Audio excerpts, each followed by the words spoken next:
Busy. Constantly going. I'm sure, a lot of people that watch the show are, in the wrestling, and when you're going and, you're doing lessons or private lessons and you're constantly, going, it eats up your schedule as a parent.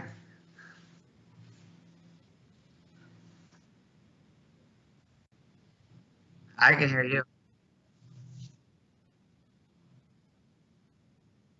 So they are, yeah, just busy.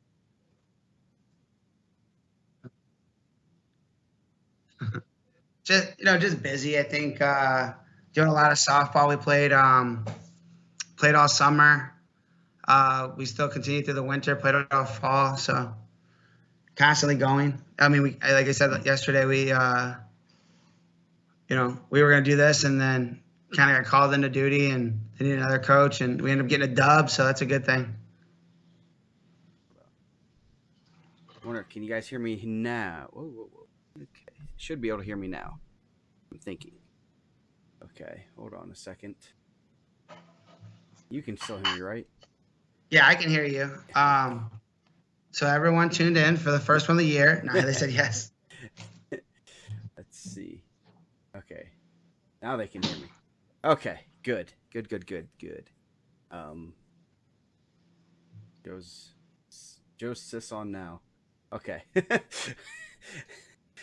I'm glad we have our people so that we can tell if we are messing this up. So yeah, we always Yeah. have audio issues, especially the first one.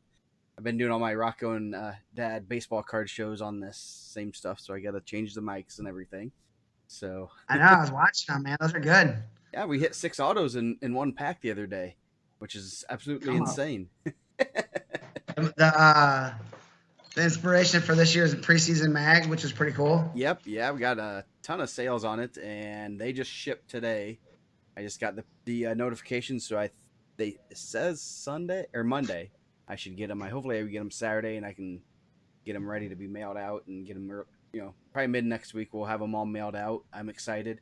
I think they look really sweet, and yeah, there's only a limited amount of. This is the only batch of orders I'm doing, so if you want one, there's only like one Christian Carol left, and only a few of the other ones. I made sure I'm not gonna have 100 of them sitting in my house like I So did who ended last up year. being Yeah, who ended up being the number one seller? Was it Christian? I know he was in the lead for a while. Yeah, Christian is in the lead uh, pretty heavily. The other three are all pretty close within a few. So pretty good sales. It's neat. I think last year when we did that, I thought that was pretty cool. I was like, hey, let me try it, and it was a success, and we're gonna keep probably doing that. Gives everyone you know, if you're a Christian Carol fan, you can get a Christian Carol one. If you're a Crown Point fan, you buy two of them, right? Yeah. And all those guys are really nice kids, man. You could probably, go to wrestling meet, get them to sign it. You Yeah, never know. yeah. Well, I Stars am. I guess tomorrow. I'll leak the part that I am making like little postcards that are going to be like a baseball card, and I'm going to slip those in most of the magazines. Some of them, I guess not all of them. Some of them. So if you get one, you can and you run into them, you can have them sign it, and you can have a little bit of a memoir of four pretty darn good seniors. Well, yeah, I think like especially with like how this weekend went for Jesse, and he was one of the magazine covers last year. I'm sure there's a lot of people that he would have signed those cards for those guys too. Super nice kid. Now he's going to be, blowing up. Yeah. Oh yeah, he's blowing up pretty heavily already.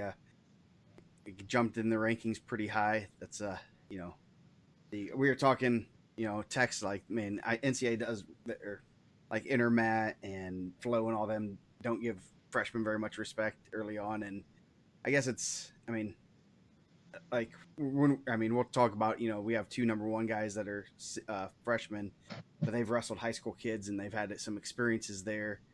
College they haven't really had the folk style matches against those guys, so Yeah, I think we have it on our list, so I don't know if that was on there. But I think that's one of those things when you look at it, like he had a lot of success, and whether it's freestyle or not, like he was a point away from Tech and Seth Gross, and then yeah, Seth Gross went on to win the tournament, yeah. and he medaled at the Worlds, right? Like, Yeah, well, or yeah, was I in the think he medal came round. one away from medal. He was fifth, but yeah, he was right in Yeah, that middle match. like I think that's different than like I think I said one of the kids from Michigan he attacked was like a Fargo champ, right? Like, but it was Yeah, at 13. yeah. Like, it's different, So yeah, it'll be. I mean, luckily, as we've talked about other guys in our rankings and stuff, that they have their time to kind of prove it. And there's a few guys that we've talked about, like, is this guy really, is he ranked a little bit low? And luckily, they have a good enough schedule that, you know, if he is, he'll move up, and that's the good Oh thing about yeah, our season. oh yeah, which is really cool. Yes. So, you got lots to talk about. One thing I know we are going to do is the top 10 pound for pound wrestlers, um, for the year, or for, the start of the season, since we've had a little bit of shifting here. That's one thing. I guess the couple news and notes, interesting stuff. I'm not coaching this year, so I have a lot of freedom now, to go places. I know I'm planning on going to Ironman. I know, Mike, you've talked about it. I don't know if you have solidified any plans for that or anything, but I will Yeah, be my, my December's a lot more open than it's been the last couple of years. We're not going to play, so December, January. I'm trying to take some of those weekends off so we can kind of do some of these more live broadcasts. Now that you're a free man from the coaching ranks. Yes, have a lot. It's gonna be a very interesting year. I know the last week was kind of a little bit weird, but it's also nice to not, just be worrying about the magazine and, updating the website that I kind of put off, like schedules and things like that. So, but yeah, so we're gonna be hopefully doing some more broadcast. Some things. Jokingly, I said things. I told Nick. I said one of the things I get to do now. I get to go to the Cubs convention this year, and I was looking at the dates. I was like, that's an interesting date. That's that Friday of Cubs convention. So we're going to be going to Chicago anyway. Is the Crown Point Mount Carmel duel. So get to go to Cubs Come on. convention, big time duel. Can't. That's a good weekend. I would say I was going to go to Sox Fest, but they canceled. They already canceled. No Sox Fest this year. Yeah, but Cubs Con is back, so I'm kind of excited. My first one. My wife's been to a bunch, but yeah, some fun things I get to do now that I'm not tied down by that stuff. And I know, some people in the Indy area, and I even talked to, oh shoot, the Newcastle guy that did the one, Acres. Acres. Yes, yeah, he was. We were going back and forth yesterday. Asked if he'd be interested in doing some, and he's like, "Tell me when and where, and I'll be there." So, down in the south, we just got to find some good duels. So if you guys have any ideas, send me a message. No duel. I want a good competitive duel. That's the thing. Good rivalry. I have some ideas. It's just a matter of finding them. And I think Nick back in Mishawaka. I can't I remember think so. if he's I back got in it. I got a Mishawaka. Nick text yesterday. Oh, It's the first one nice. since first. And I Nice. was like, when's the last time I talked to him? And he just like dropped some knowledge. He said he's gonna break some news eventually and go back into to hiding. Nice, nice. That's cool. So, that's the first big, thing. Next thing is, we're about 2 weeks away from a really cool article. Our first article in a whole series. Anna Kaiser is contacted me this spring summer about doing articles, and she did some stuff for some lower end, teams and stuff like Flow, Iowa Wrestle, which is like an IndianaMat type site. Um, she did some Iowa Hawkeyes. I don't think there might be a D3 team or something. And she's like, "Hey, I'm pretty free in the summer or in the winter. Would you like me to do some articles?" I said, "That's awesome." So I'm like, talking to you and Dane, and like, what can we do that's a little bit different, to kind of, add some more flavor. And she's going to be covering Brownsburg all season. Kind of a storyline. You know, you have the main characters. You have guys like Leighton Jones. You have, Snyder. You have Hockaday. You have Haynes. Um, just a whole ton. You have some freshmen there coming in like Dickman and stuff. So, she's gonna follow them around, all year long. Kind of just talk about the trials and tribulations. Any kind of injuries. So and so is hurt. Trying to get back, and this and that. They're going to Ironman. Obviously, they're gonna take some lumps there. They're gonna go to a couple other big tournaments and stuff to be. It's gonna be pretty cool just to have that insight, kind of behind the scenes of what's going on in the Brownsburg room and everything. So I'm kind of excited for that. Um, and it's going to be first article. I think I was just talking to her today would be, 2 weeks from the 21st. So right before Thanksgiving.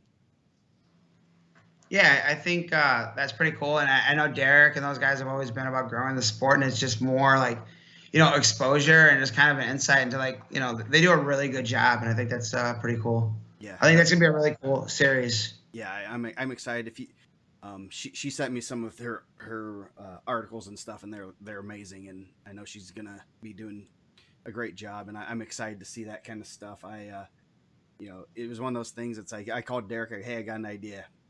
I barely could get the whole that. I'm like, I have this idea, this. He's like, yes. You know, he had no hesitation. Which is pretty cool. I'm glad that he'll let us. Hopefully get some behind the scenes type things that are going on. Um, you know, everyone's they're a great program. They're going to be nationally ranked to start if they haven't already. It'll be neat to see that kind of, and they're going to be chasing Crown Point, and should be a good season. So anonymous. Why does that say anonymous? We're gonna have to sell those headgears, man. My nephew my brother posted that with my nephews on it. Yes. He asked for some stickers and put it on his headgear. In the game, man, the best in the game. Yeah. Yeah. He needs to get one of me so he can have both on each the Gorilla Radio. So, those two big announcements. I know we're working on, and Mike Kriskin, which the one Christ, yeah, I think Christen. Christen. I know he's the one that did the Crown Point video highlight last year. I know we've been talking to him about doing some stuff this year with some raging wrestlers. Kind of excited about that. Probably need to talk to him soon. Um, I think those are three really big things that we've right off the bat as far as what's going on this year. Anything else that you can think of that we've been talking about? Yeah, I think those things are huge because I think it's crazy because we still in doing the rankings, you still run into like some people holding back information and things like that. So those guys want to jump in and just kind of give an inside look, which I think is really helps grow the sport, which I think is huge. Yep, and it's pretty neat to have that kind of stuff. Just some different things other than articles. We're gonna stay with the articles, doing those things, and then just adding more and more stuff to the site every year and stuff. So, And, um, and we've been doing some college stuff too. I was reading it today. yep. Oh yeah. Blaze Lowry been doing a great job with the articles. Doing a lot of research. I think he's talking to some of the big time D1 Big Ten guys.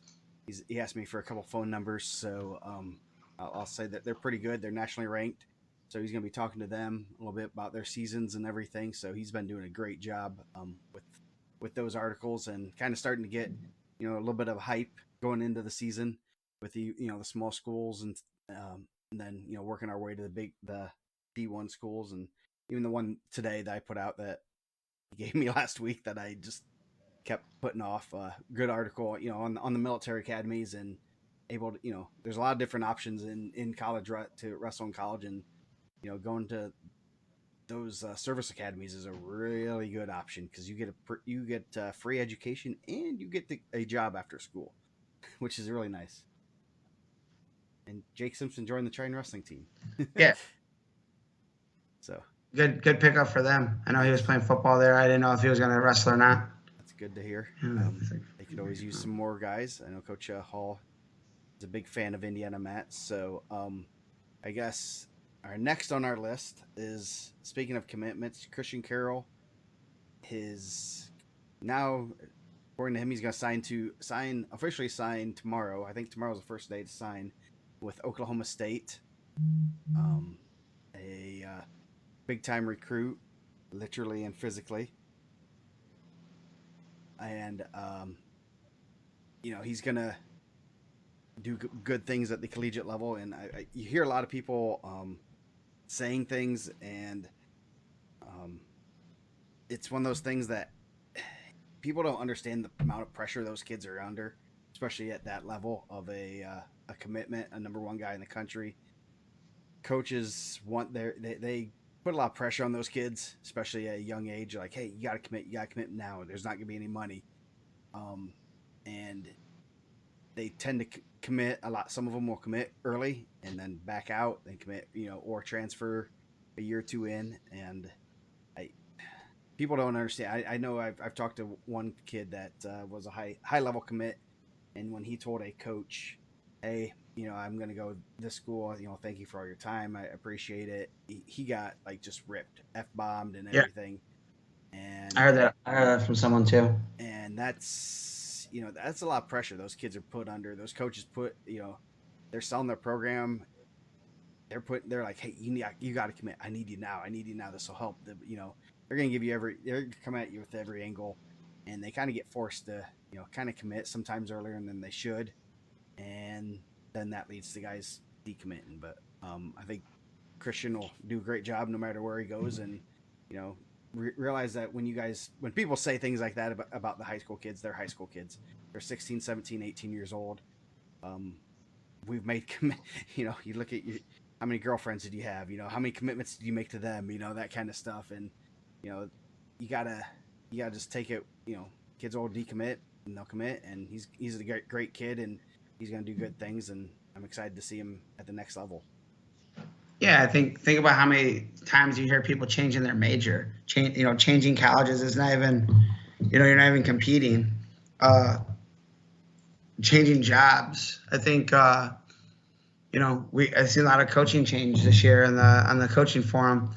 And you're talking, yeah, you're asking 16-year-old kids to make life choices. Like, I don't know, I didn't make the best choices when I was 16. Yeah, Obviously, they weren't like as criticized as, or not criticized, but as talked about as what Christian had to do. But that's a good gift for Oklahoma State. yeah, definitely, and they need a big guy. So excited for him. I think tomorrow's the signing day, so you're gonna start seeing a lot of things on social media, especially with some of our big guys officially signing the dotted line. So that's gonna be interesting. Couple other things. I Interesting thing. I don't even know if I told you about this. Um, Guy contacted me a couple months ago, actually right before IPO, and he's from Texas. He wrestled actually at Providence. And he's writing a book about wrestling, doing like a story from every like a chapter from every state. And he contacted me like, I'd love to talk to you. I talked to him last week. Really cool guy. Just sit there. I talked to him for about an hour about wrestling, which is something that's pretty easy for me to do. And he's like, I want to do some, I want to highlight, what's different about Indiana, what's great about Indiana. And he's like, I want to know, I want some stories from the ticket round. And I go, oh boy, I have some. Oh So, yeah. he knows what the ticket round is. He has a nephew, I think, that's wrestling uh, down south and stuff, and for a pretty solid team down there. And he's like, I see the stories, I hear them. I follow IndianaMat fair. I stay up on it a little bit. He's like, I just want to, that's one thing I kind of want to highlight. Talk about is all these stories about the ticket rounds. So I'll probably put a post up on the board. Any kind of stories, any matches to kind of research a little bit more than just this guy was ranked this guy was ranked this. Returning, we've had a few in the past few about 6 or 7 years of uh, rematches for the third place match in the ticket round. So those types of matches I know are big. So if you have any ideas, send them our way. So um, Well, man, that Andrew Bradbury, Josh Bird's returning champ, and Bradbury's returning fifth placer in the ticket round, like 99. yeah, That was a crazy match. yeah. There's cool. There's a down south. There's one. Was it Rosbottom or Ross Bottom and Jankowski. Jankowski? Yeah. So yeah, there's a lot of them, and definitely need to get some detail. Hammer out, make sure I get the details right, and things like that, and kind of just tell them. I know I have some personal ones that the good, the bad, and the ugly. That the ticket rounds, it's a brutal round, especially as a Oh, coach. So Esther and the Warsaw Kid was a pretty big match. I remember, yeah. So there's a lot of good matches. Well, I'll probably put a post on the board of some of the matches, and give the details, give the stories. And I'm sure that the further back it was, the probably more embellishment there will be, but it doesn't matter. That Jankowski Ross bottom one was good. I remember they announced it over the PA in the Maryville semi-state, and it wasn't like how it is now. Yeah, Like someone probably had to go and like literally get a text down from someone down south to let them know. Or not even a text. I had to get a call on a landline. yeah. Well, they probably had to. They probably someone had to call somebody with the landline number for the payphone at Maryville, and you're just sitting Yeah, out there waiting for it to ring. yeah. I remember they like had it, like they announced it over the PA, and I was like, that's crazy. Yeah. So no, I mean I was talking to him. I had a few of my own that were just crazy. Weeks leading up to it, and it's that take around is just. I mean this makes or breaks your season, which is it's brutal. Well, I mean, there's a lot of really good, careers that end in that tick around too. Like, guys that are, medalists, and it's just such a crazy dynamic in Indiana wrestling where that's that and like the state quarterfinals. I know we talk about it, close to the state tournament. Is like the two, like really, like you see the sectional, your placement feeds you into the regional, and then the ticket round is generally like a free for all. There's no rhyme or reason to how it's going to be drawn out. And then the same thing with the state quarterfinals. There's no rhyme or reason to how it plays out other than like what happened Friday night. You had 4s and 1s and 2s and 3s, but there's no like, hey, the second best guy or the third best guy in the state lost, here, and now you have them in the state quarterfinals. It's just like a crazy. Those are two very unpredictable rounds where, especially the ticket round because it's a winner go home. You have no clue how like one bad move can really put you in a position where, you know, you fall behind. Now you're panicked. How do you handle that? Coaching comes into that huge, and then the state quarterfinals is huge because one, there's no rhyme or reason to how it's drawn, and then the second part to that is how did you manage your weight now because you have 2-day weigh-ins. Who's going to be ready for that match, and it's like you can see it. Like it's crazy to like look down and say, oh, that guy is pumped and he's ready to go Saturday morning, and that guy looks flat, and it could be over just like that. Yeah, It's crazy. yeah. I mean, that's a it's the last weigh-in of the year. There's a lot. I mean, you've weighed in, see, about 15 times, maybe 10, 12, 15 times. So you're like finally done. This is the last time I have to make weight. And sometimes you gotta keep that discipline of okay, I'm not gonna go crazy. I'm just gonna eat like I usually do. You gotta there's a lot of going into that round. Right off the scale, especially for those lighter guys that are probably gonna be pulling a little bit more. Especially like last year where it was where the little guys were the late night session, so they didn't have as much time to get back on weight and things like that. So yeah, but yeah, That there's Brendan Black was a wild. That was just a wild. This whole sequence. Zach's right. That was. yeah, yeah, that was a wild sequence. How Brendan Black got a medal that year, and Yeah, like an injury. I think there's like a slam or something at one point in the quarterfinals or the semifinals. Pulls him back in, and then Hutkins weighs in and like gets sick on Friday yeah, night yeah, and pulls out. yeah, pulls out between weigh-ins and the match, and what was that at 119 Yeah, or 120, 120. whatever Yeah, it was, and and he gets a medal. Then he really should have got seventh, but he let Corey Dunn Central kids who had been injured. He's like, hey, you deserve this more than I do. Bailey Hugh. Yeah, Yeah, yes. So, yeah, yeah, lots of just lots of craziness in that take around. So I'm excited to talk to him. So I'm gonna get some things. I'm gonna talk to him probably in a week or two, and hopefully get some things ironed out. I know he says he has, like I said, he has a nephew. I think it was a nephew that still wrestles down at Floyd Central, and he's like, I still follow IndianaMat. I'm from Indiana. You guys do a great job. I'm in Texas, that kind of stuff. So, so yeah. So that I'm excited to talk about that, and it should be kind of fun. Next, I guess let's do the new rules. That one will be a fun one. Um, gotta put all the things we've talked about. We got a nice little list for once. yeah. easiest one, women's wrestling is an emerging sport this year, which means not much other than the IHSA recognizes that, hey, we're watching you. Um, do things right, get some more kids out, and we're good. We're gonna be a full we're gonna be a full sport. They did get to start 2 weeks earlier. We had some couple matches. We had a big tournament at New Pal last week, and then I know New Haven and Columbia City wrestled. So I think that's it's growing. A lot of teams are having 5 to 12, 15 girls on their teams now, so which is good to see.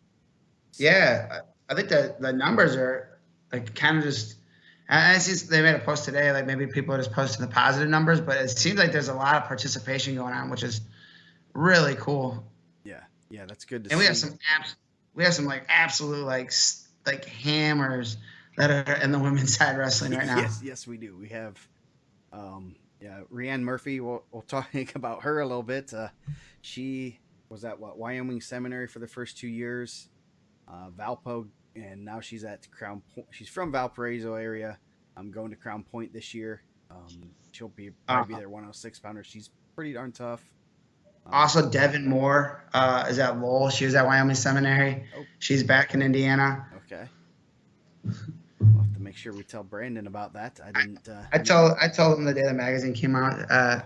Sometimes I forget like to share all the information. I get this is the time of year when you get a lot, and then when the magazine drops, you get a lot more. Yes. So like, I forgot I didn't tell you that actually we're gonna be at 4 more weight classes, and I said like, Yeah. Yes. It's amazing when no, we got a few emails about something. Sometimes we guess and sometimes we're right. Sometimes we're wrong. Sometimes we kind of yeah, like, maybe you should try, cutting a little bit extra weight. You'd fit right in here. Well, you'd be, ranked number 10 in the state. So yeah.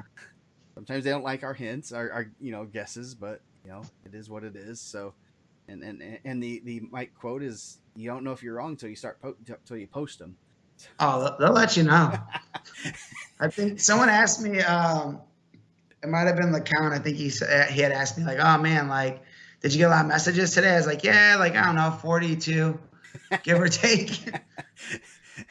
Next year, maybe I'll warn you when I'm releasing the. I didn't even, I'm just, Yeah, wrapping it up, and about 7:30, you text me like, "Did you release the magazine?" Yep. yeah. We're on a different time zone, so it's a little bit different. Yeah. It's just a surprise. Oh, I guess Joe released the magazine last night at 2 Yeah, a.m. got a couple really quick messages. Good evening, Jose. So yeah, women's wrestling is an emerging sport. Doesn't change much other than the IHSA is watching, I guess, closer and closely. Um, and I think, I've said this when I was talking to Danny. A lot of the states are just. It seemed like they're willy nilly. Yep, it's sanctioned. Yep, it's sanctioned, and it sounds good on paper. It sounds good on social media, but I think the IHSA is very deliberate about how they do things, and I think the way they're doing it is probably the right way to do it, to sustain it, to make it long lasting, and not just to throw it out there. So I think give them a little bit of praise for that, because I think if you have a plan and you slowly get into it, it's a lot easier than just saying, "Yep, it's sanctioned. Good luck, guys." They have Oh rules, yeah, and I think that'll be good.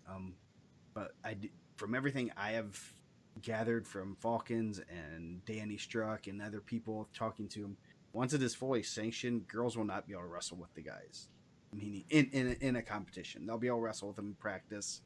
But in a competition, unless something is changed, so like girls will not be able to wrestle the state series, unless something is kind of changed where they can maybe wrestle in a exhibition slash JV match.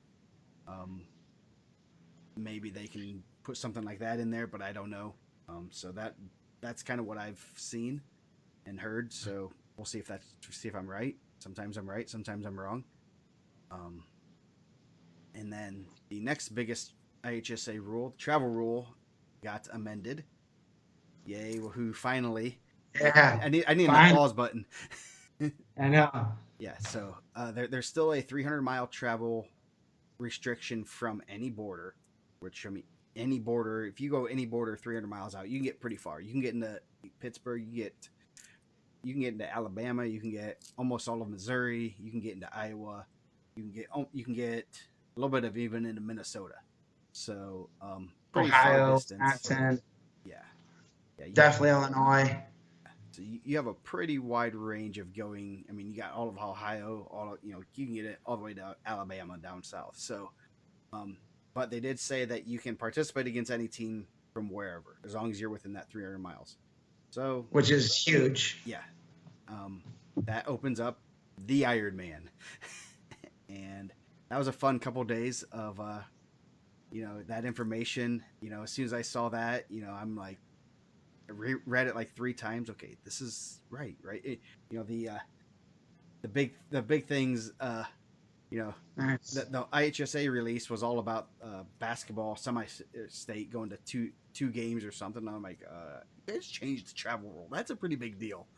And so I'm texting some coaches and like it changed. They're like, what? Yeah, go look, here it is. And so originally the Ironmans were full. We're full. We don't have any room.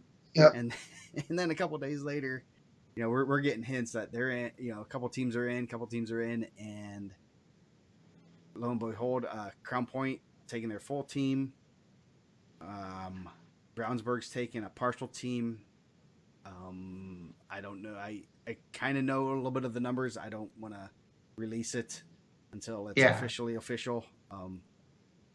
That's not probably an easy conversation for Coach Snyder to have with some kids. Like, hey, you're not going to Ironman. You're a pretty good wrestler, but you're not going there. And then Christian Carroll is going also.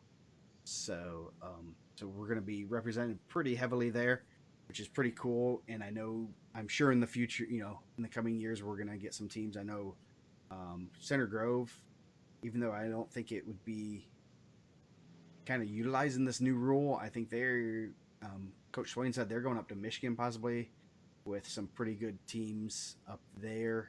I can't remember the exact teams, but they're nationally ranked teams. And I think it was that it might have been that event that Mount Carmel was in with like St. Ed's and Detroit Central, stuff like that. DCC duels. Yeah, it was something like that. I don't quote me on that, but it was something that he listed off the teams, and I'm like, good luck. That's going to be a brutal day. 2 weeks before sectional. That's going to be a day where if they come out 500 on matches, that's pretty darn. That's a good day. I know they're going to be doing that. There's a lot of openings that teams can start looking into. There's that Dan Gable thing. Yeah, the Donnybrook. Yeah, that looked like that was a pretty tough tournament. The Dvorak in Illinois is real tough. If my calculations are correct, sometimes they are. The Powerade, which is a big Pennsylvania tournament, I believe you can get there. It's real. It's probably within about 20 miles of how you want to finagle it, but I think you can get in that. That's a real big tournament in Pennsylvania.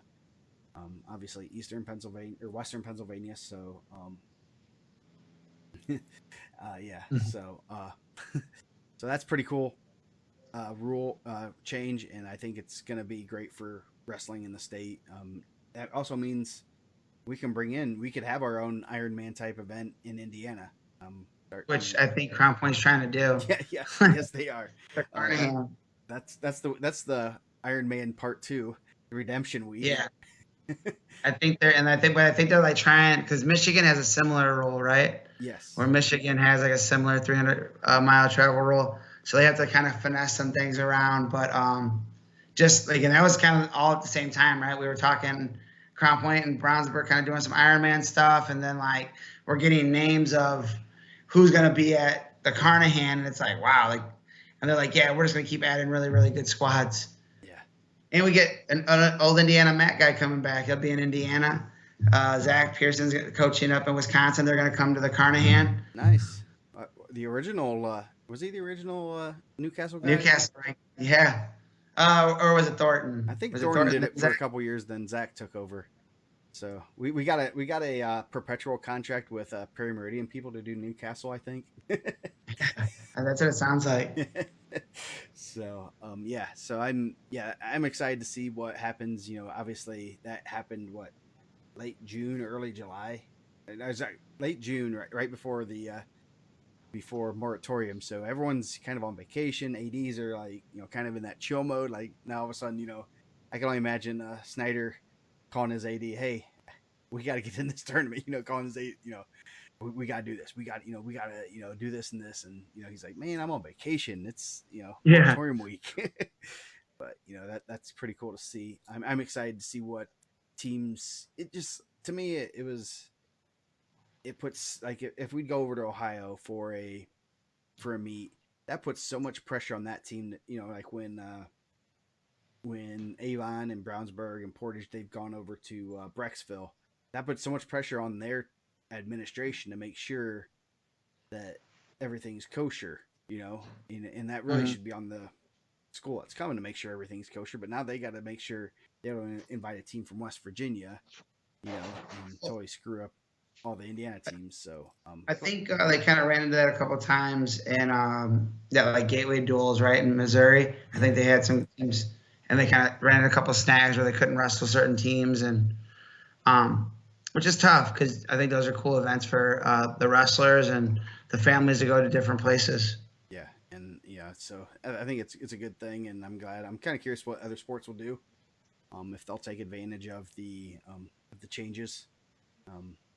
I don't pay much attention to other sports, but I'm sure. I mean, I know there's a lot of like football showcases in like Cincinnati and Columbus, um, that they might, that some teams from Florida or California come play and things like that. So I wonder if a Cathedral Well, or a Warren might go over and play those types of teams. yeah, or some more individual stuff. Maybe you have more tennis, you can kind of do more stuff, or swimming, or things like that. Bigger duels, or bigger matchups. If you have you know things like that. Like I think football is like a one and done, which is tough. Yeah. So yeah.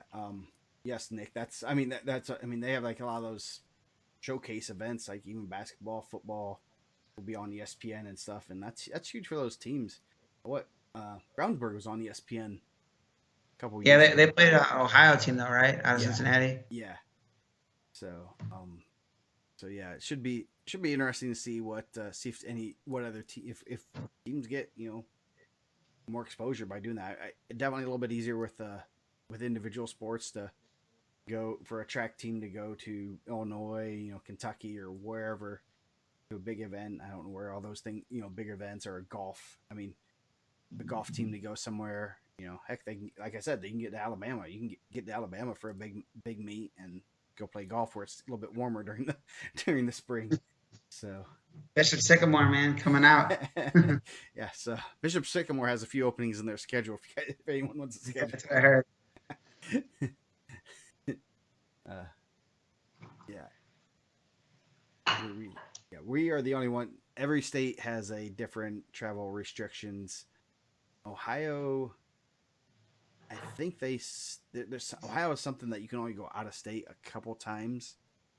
Um, but Michigan has some pretty much similar to ours, which it was, where a 300-mile radius and can't participate against teams outside that radius either. Illinois, I think, has no rules. The only rule in No, Illinois is there are no rules. let them do what they want to do. Yeah, based on the Mount Carmel schedule of last year, I'm pretty positive they have no rules. Man, I think they might have one of the toughest schedules in the country, right? Yeah, they're the only matches that are easy for them are the ones like the Catholic League that they have to wrestle in. Yeah, Texas has no rules either. That's that's because they gotta like branch out to find tough matches. yeah, yes, yeah. So that's pretty cool. I'm glad to see. Yeah, I'm excited to go to the Ironman. I'm kind of glad I'm not coaching now after seeing that, like because I could not be sitting at some other meet trying to watch on my phone and try to coach like, oh my god, see I'm going just to beat the fourth ranked guy in the country, that type of stuff. So Oh yeah, I'm excited to go. I know that'll be a fun weekend. So hopefully Mike can join us and we can have a awesome weekend. on the Gorilla. So, Hall of Fame. They actually announced the Hall of Fame like people early, and not didn't some random article that we had to pull teeth for. So, um, pretty good class. I'm glad that the Coach Association decided to announce it publicly. Mike Day, Centerville, Sean McGinley, Cathedral, Mr. Friday Night, Chad Red, Ron Statler from South of Vermilion, and Jim Watkins. I know there's one that you're personally been advocating for a while. Yeah, I was really happy that Jim got in. Great coach, great human being. I mean, even looking at some of the names on there, I'm like shocked that some of those guys. This is the first time they're in. Like Sean McGinley, dude. Like I didn't know he wasn't in. I Yeah. mean, maybe because he's still active, but like, yeah, Mr. Friday Night for real. Like that got killed. I think it's cool that Chad and CJ are going into the same one. Yep. But Watkins is a huge one. I think there was a lot of people that didn't know he wasn't in. Like Yeah. just kind of talking with some of the people, and I think I know that he's excited to get in. I think that's huge for him, and just a historian of the sport, and was my head coach, and I think that's awesome for him. I'm really happy. Yeah. So I mean, Day's still coaching at Centerville. I think Statler's still at South Vermilion. Those two coaches I know are those ones that they're not the ones that are they're ones that are putting in time at smaller schools, having a lot of success, putting in I know they've been around for quite a few years, so Mm. it's pretty cool. Watkins obviously probably should have been in there a long time ago. He's been doing it since like '91. Yeah, Like, he's been head coach there, assistant before that. that's pretty impressive. And at the same school and had The had school he had went an to, immense amount of success under the lights. He's undefeated under the lights. undefeated under the lights, and he's at a school that isn't the best um, economically, and staying there. Do more than anything, he's making a lot of impact on lives. I know you still talk to him. I know a lot of Yeah, guys. He's made a lot of positive impacts in rough areas. yeah. I think yeah, Joe got to get a little taste of Black Oak. We got off the highway and backtracked Yes, to Mount Carmel. He got to see the Black Oak Tap where my guy Artie Fowler's spinning, yes, yes, spinning records on Saturday nights. But I think there's a lot of people that's come from that community, and I think that's a bigger impact than even the coaching. I think he's done well, very well coaching. He's coached champs, medalist, has a handful of sectional championships, a lot of conference, a lot of dual meet wins. But like just the people that I know personally that I don't think would have graduated high school, which not like in hindsight sounds crazy, as I'm a father of two that are on that track. There's a lot of people in that community that wasn't a priority that I think he that he got through there. yeah. And I mean, I know we've talked. I remember when you and we were talking with Nick one time. I think when we went to Who's Number One, and you were talking about some of the things that happened in your high school, and Nick's just like, what? And I mean, and he's like, you're kidding, right?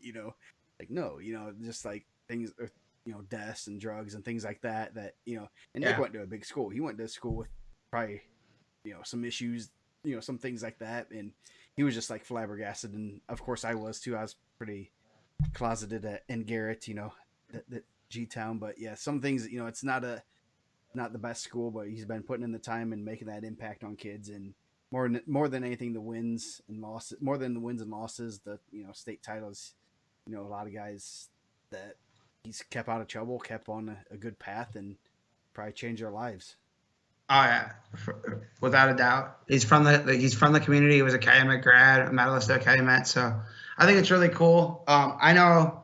I mean, I don't know how everyone else feels when they get elected. I think it's an honor, like to be recognized by your peers. But I know that he's going to be really excited for that. Yep. Wrestlers: Kyle Ersman, Harry Beck, Jason Cook. He's gonna be raging. Rick Mitchum, CJ Red, obviously, CJ Red, and then Gary Pearson. So that's pretty cool. Both father and son are getting in at the same time. Contributors: Steve Anslinger, Mark Durham. Mark Durham has done a ton for the sport of wrestling in the state for nothing. Runs IPO, runs other tournaments.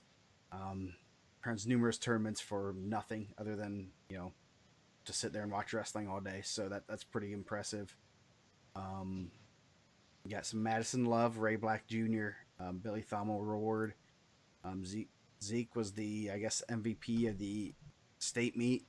Brandon Taylor, Administrative Award. He's the Castle AD. He was an assistant coach there, and he's the one that's running state right now.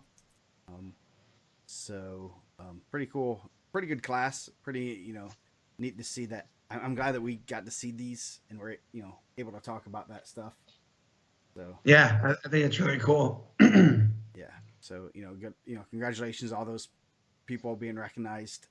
Real good class, and, some coaches that kind of deserve it, that put in a lot of time into the sport. And, I know personally it's a lot of time, and people don't realize it until it's too late, how much time things you're missing with your families, things, getting home when it's dark and things like that. And it's not easy, especially when you're doing it for, geez, how many years? That's 30 years. Watkins has done it. I know Statler's been doing it probably just as long. Days, probably 25, 30 years too.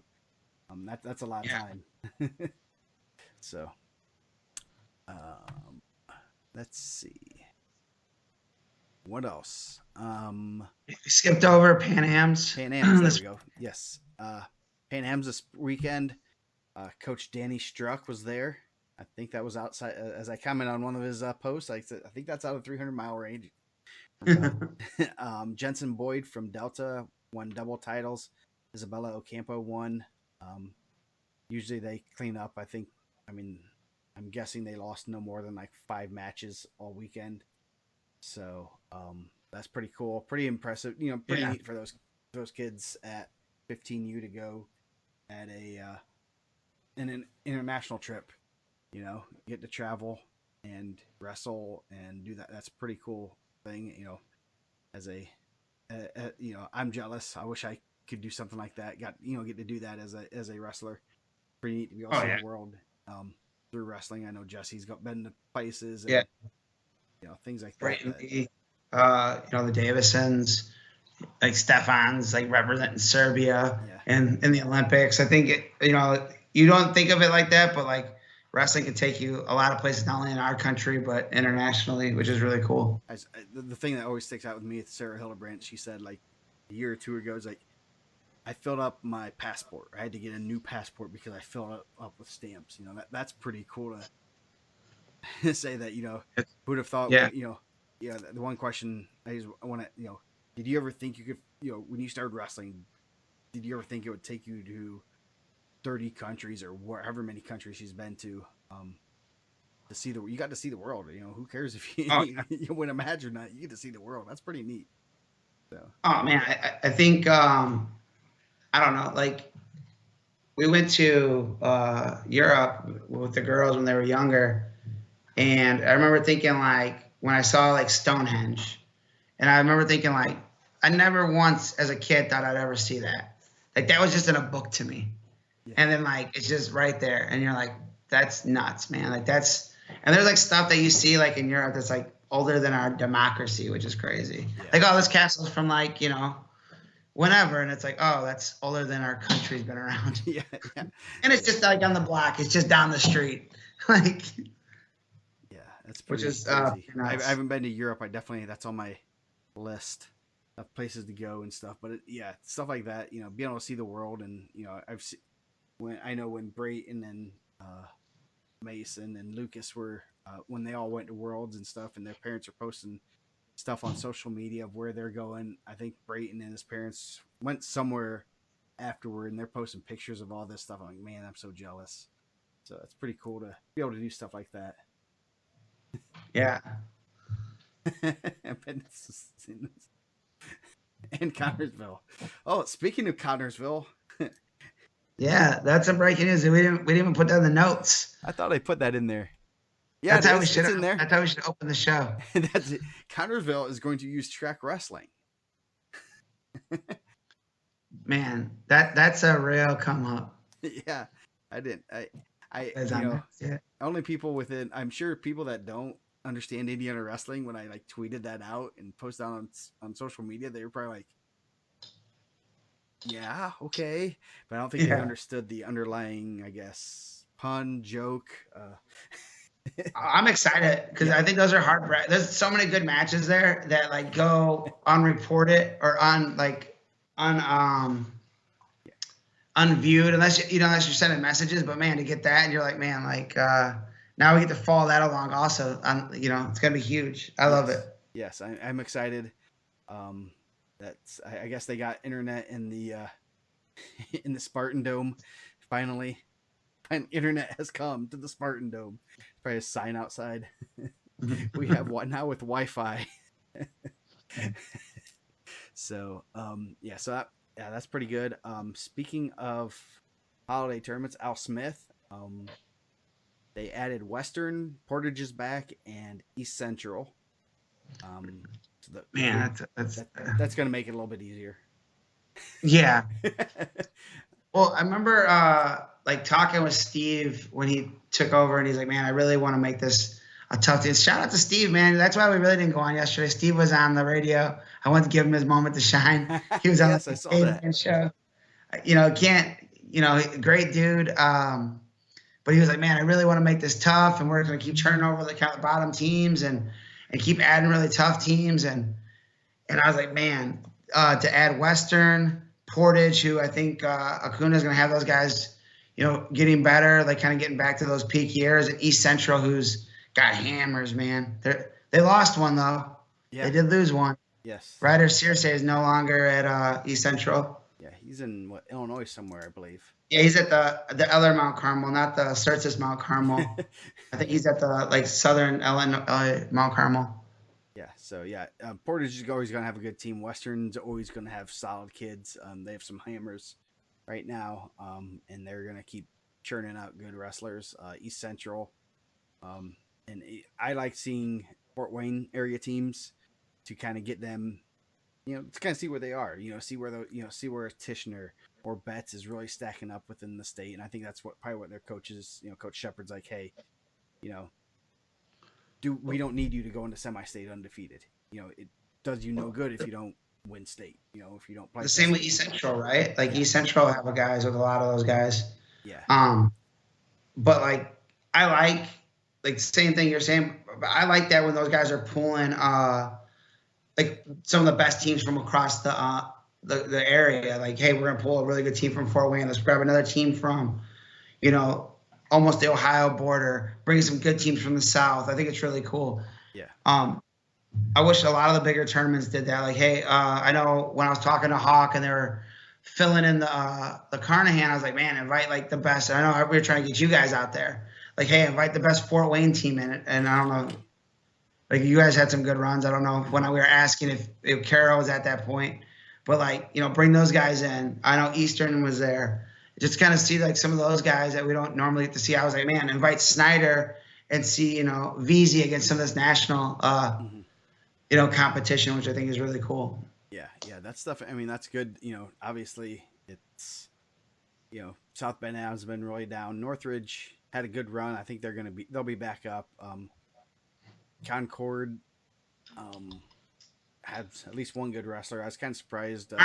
Snyder cartoony, but so yeah, so that's just gonna be a good event again.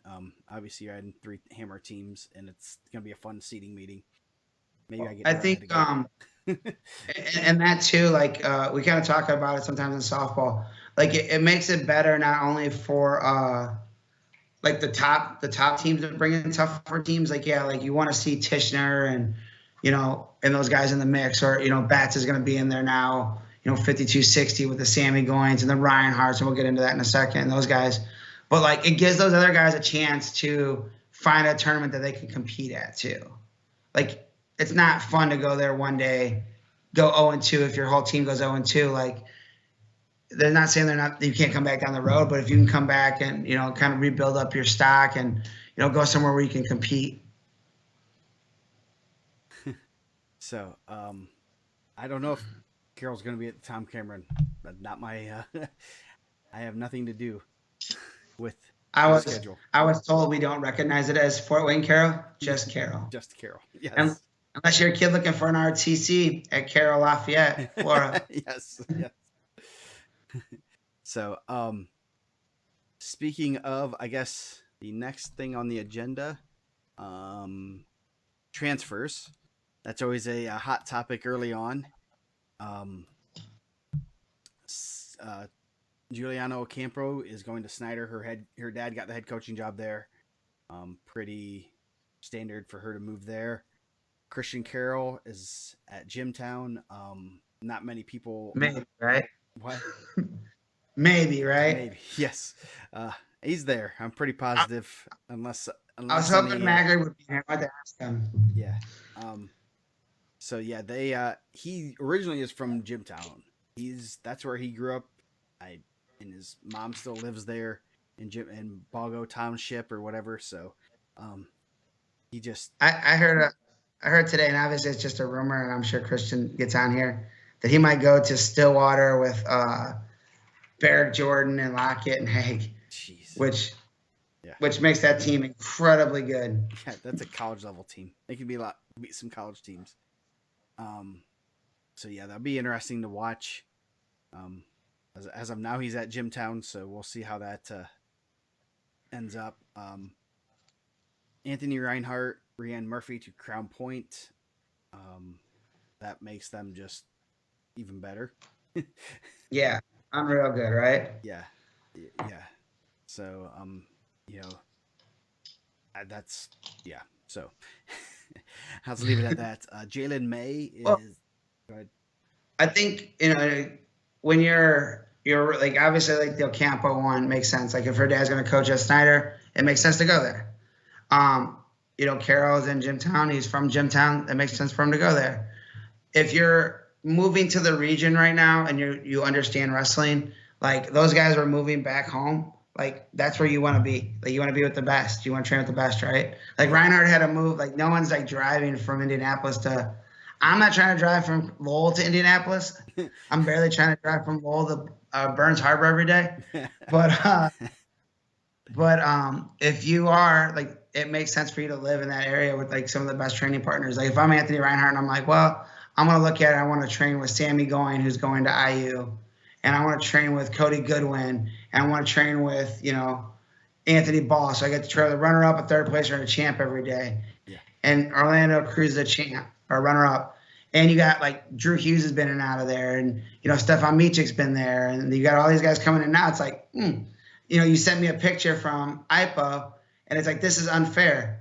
They had Jason Surtis, NCAA champion, in their corner, and you had Andrew Howe, NCAA champion, in their corner. Yeah. And their coach is like, cool, like take over, guys. You guys got it. Yeah. Yeah. Yeah. That was like, I was like, this, you guys, that should be legal. But yeah, I mean, I understand.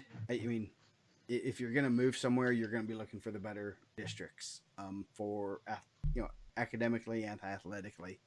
I know Crown Point is a pretty solid school overall, which helps. But Murphy's coming back home. Where do you want to go? Where are you going to go to help reach your goals? I mean, it is you're looking out for your kids, what you think is best, and that's what I mean. It's one of those things that happens, and you do it. People do it all the time outside of athletics. I did it personally for my family. We were living up in Waterloo when my daughter was getting ready to start kindergarten. We moved to the Carroll district. It was a lot of it was because it was a better district. We weren't going to move to an equal district. We're going to go to a little bit better district. So that's what it is. So Jalen May is to Kokomo. He lives in Kokomo. I think he grew up there and everything. I think that's where his dad went. Don't know much else other than that's where he's from. And then Royce Deckard III to Roncalli, which helps them out at 220 from Center Grove, which I don't know much about that, but that's south side of Indy, so not too big of a move for him there. Yeah, and kind of looking at their lineup, it's going to be pretty solid. Roncalli kind of reload it. Yeah. Someone told me like Luke Hansen had like the third most rushing yards in the country. Oh, jeez. Yeah, he had. Like not just Indiana in the entire country. I mean, I don't know how true that is. I don't follow around college football, but that's crazy. Yeah. Where's RD2? I don't know where. I assume he will be following RD3. He is somewhere on the south side of Indy. So, those are the 5, 6 big ones. I don't think I saw any other ones. I'm sure there's some other ones there's some late transfers, kind of. I don't know, like Vinny Freeman from Yeah, Penn. Was that? He's a pretty solid, CMA. tough freshman. He was at Yep, Culver. freshman sophomore, Yeah, or not freshman sophomore, but middle school state. yeah. He was a pretty good. He was at Culver Academy, and then you said he's back at Penn from. That's what I hear. So Um, Same thing with there was another freshman that was at New Prairie. He was from Whiteland, and now he's back at Whiteland. Um, that's a haul. I mean, that's tough, but Dominic Brown. So yeah, yeah. Lots of different things there. So the other thing, rankings. I was gonna put them up tonight, but got busy. Do you want to go over some of them real quick? Some of the yeah, thoughts. we, I mean, we can yeah, talk we can about them. kind of And if you don't have the magazine, yeah, then too bad. yeah. Hopefully, you guys bought the magazine. I mean, that helps pay for a lot of the stuff that we do. Um, like some of that stuff, I know we talked about it last year, but I think we give a lot of free content, and I think that's kind of one of those things that we charge for, and it's a pretty cool. I have a bunch of them. Like I don't have a bunch of copies of individual ones, but I've had the ones that we've done, which has been really cool.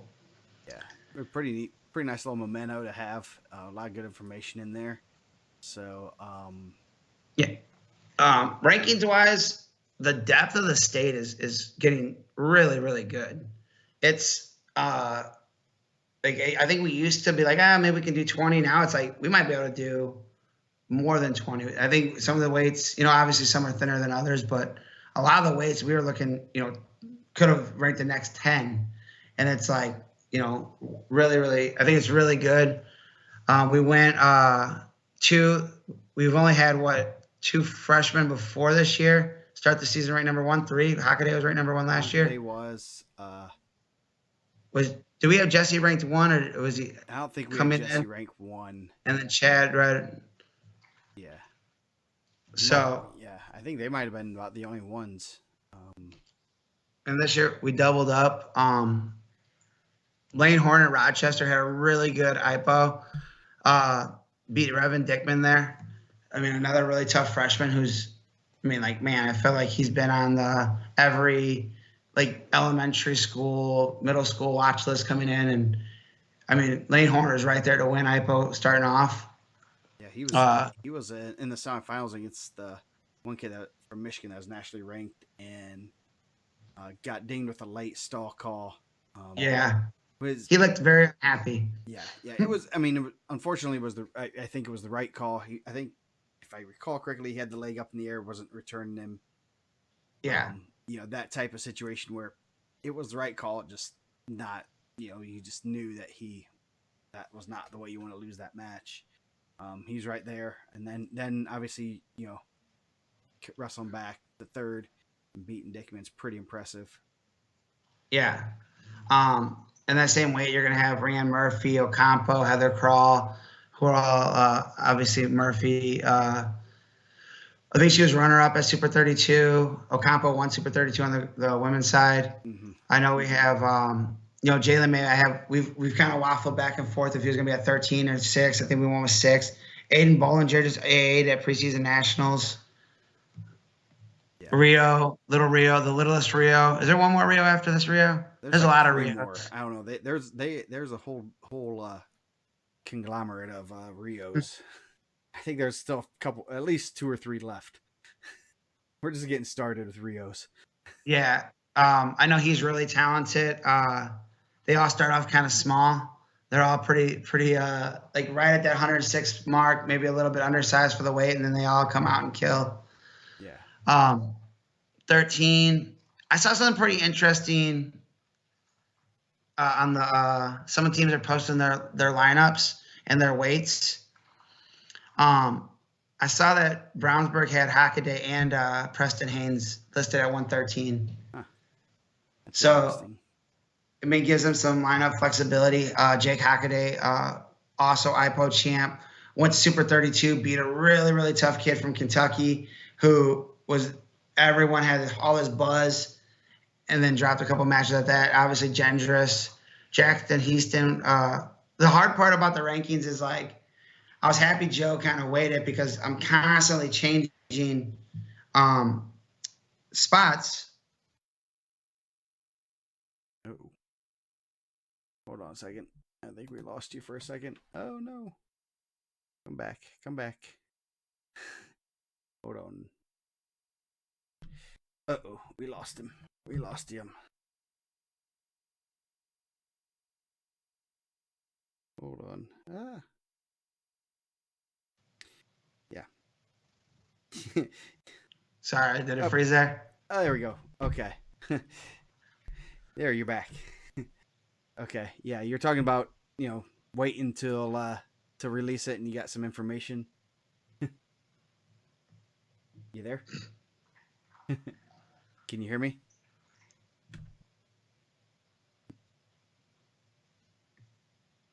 Uh-oh. Lost audio. He cannot hear me. Um, There we go. can you hear me there? Yeah, I can hear you. Can you hear me? Uh-oh. Uh-oh. Check your audio. Of course. There you go. I heard you there. Okay. Yeah. Okay. So you're talking about yeah. waiting So for the last constantly. second, Yeah. waiting a little bit and getting some information. Yeah. Just trying to move guys around as we get more information and try to. So some of those things, I don't know if we ended up changing them in the update, but once it came out, we kind of got that. So Hockaday, Gendrous at 13, but it'd be interesting to see what Brownsburg does there. Yeah, I know they, from what I've gathered, they have the new weight classes, and I don't know if they fixed it on track wrestling. You can't just change to the new weight classes for next year.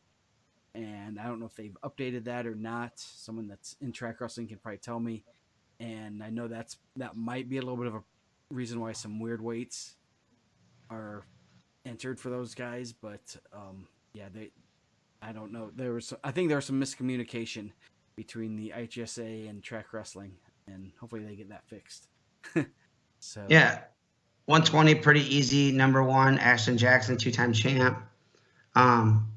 Recently committed to Purdue, so congratulations. Billerman, Haynes, Schaefer, Mosier there. A lot of medalists. 120 is kind of one of those weights. It's like a group up weight. 26. It'll be interesting to see if this kind of slides around a little bit. Logan Frazier, really good summer, really good IPO. Kyrell Lavelle, I think we had him at 32 for a little bit. We're kind of asking around. They say he's thinking 26. Heard Blake Wolf's thinking 26. I assume Lane Gilbert's going to be in the mix there. 26 is a really deep weight class. yeah, that's going to be I mean, if you're looking at potential Saturday morning matches, you could have a Frazier could run into Wolf, he could run into Sanger Gilbert. You know, that's going to be just a killer. And obviously Lavelle could run into Gilbert or Sang too. So it could be some fun. I mean, that's going to be fireworks. And then you have someone like Eli Brooks who wrestled just the state series last year. He's pretty darn tough, lurking down there just like he was at IPO. I was like, man, this guy's gonna be lurking somewhere. He's gonna, but yeah, he's pretty tough. He's, injuries have kind of slowed him down, but if he's healthy, I wouldn't be surprised seeing someone like him in the semifinals. I mean, there's some guys going down deep there that could be in the semifinals that we're not talking about right now. You got some really talented freshmen there. Tommy Gibbs, Tylen Thine, Quentin Buckmaster at Kankakee Valley. So really another deep weight class where and there's guys outside the rankings there. It's like, wow, like can I fit this guy in? How do we, maneuver this? And I think we could have went a little deeper there. 32, I think I got a lot of emails about. Really, really good weight. Another weight. I'm interested to see how it plays out. Joey Butler, really good IPO. Took a loss to Zara Walker up at Grappler. Grappler. Yeah. So, just kind of like the stuff like right before the season, it's easier to like say, okay, this is closer to Waze, this is closer to what we're doing. Landon Hawkins beat multiple champs the last 2 years at IPO. His only loss was to Frazier. And this was tough, man. We kind of went back and forth, and we've asked for outside help, and we kind of said, hey, what do you guys think? This is what we're thinking of these top 5 guys. And really, it could be top 10, 11, with just guys all in the mix, Ison, Courtney, that regional over there with Butler, Ison, Courtney, maybe Trevor Hott. I heard he's going to go 38. Luke Betchert's in the mix there if he's at 32. Seth Syra, like really, really good regional. That's a regional. That's not even a semi-state. That's the Mooresville regional at 32 possibly. That's going to be a fun ticket round watch. Yeah, that one, that's the one that, Joey had a really good IPO, just kicked some butt, looked real good, and then just he wrestled Czar Walker. It took a lot. And it's something you can't, you can't discount. Obviously Czar's pretty tough. There's no doubt that he's as tough as he's a pretty tough wrestler, and he's gonna be in the mix for a title. So it's one of those things. It's like, do you think? Hold on. I mean, Joe's on here. So if you were at the same weight, do you think that he would have won it? I mean, obviously he already wrestled Frazier. Yeah. They both lost to the same guy. Yeah. So, so it's one of those things that you can't discount it. And it was one of those things that Joey put it on the line a ton this summer, the spring, summer, fall, and you don't want to discount too much of it. I mean, because obviously he was over in Vegas, he was everywhere. Dude, killed. He had a great summer. Yeah. So I don't know if he ducked 29. So we'll see. I mean, the good thing is these are rankings. These are things to talk about, and at the end of the day, go win it. Not like we're not going to be rooting for Joey to win it. We're not. We still like Joey. So we'll it's one of those things that is like, oh crap, why did he have to lose to him? Now you're just throwing everything. Yeah. A wrench into everything. I mean, if he doesn't lose that, I'm pretty positive we'll put him number 1. Probably Landon would probably be number 2, Czar 3, I'd assume. But it's one of those things like, oh, you got to be kidding me! You're not supposed to lose to him. I mean, I'm not gonna say that either because Czar is incredibly talented too. Yeah. Also, nice commitment for Czar going to University of Michigan. Yeah. I think that like those all kind of play into what it is. I don't think that like he's ducking someone to go 29. I think that's kind of what he weighs. I think they wrestled him up at Elite 8 duels. I think I don't doubt that if that's a different room, maybe Landon's at 26 and he's the number 2 or number 3 behind Kyrell and Frazier. I just think that he has one of the top 10 pound for pound best guys in the state in his room that that's his only loss at IPO this year. And then last year he lost to a 3-time champ from Michigan, right? Yeah. He lost in a good match. Yeah. So that's just a deep weight class. You're looking at Seth Syra down at number 10, who's kind of someone I want to say we've forgotten about. He didn't qualify last year, just brutal semi-state and regional, but he's one that could, you can't overlook. Christopher Bond, Keaton Morton, Justice Thornton, and then there's Silas Foster, Purdue Polytechnical getting in this year. Yeah, that's another piece of news. Silas Foster, that was one of those the shower thoughts that I'm like, he put him in there. I was like, they're eligible this year, and I'm like, I kept forgetting to text you. It's like something you think about, then you don't text, and then like, oh crap, yeah. So, yeah, he's pretty tough too. So that's just a deep weight class. And you got Ethan Riley, who was a qualifier as a freshman, and he's had some good wins. He's sitting at 19 right now, which tells you how deep that weight class is. Kelby Glenn right outside the rankings. Mm-hmm. Evan Cruz registered at 106. Yeah, that might have been. I think that was a joke. And sometimes he gets ranked at 106 too, from what I've gathered.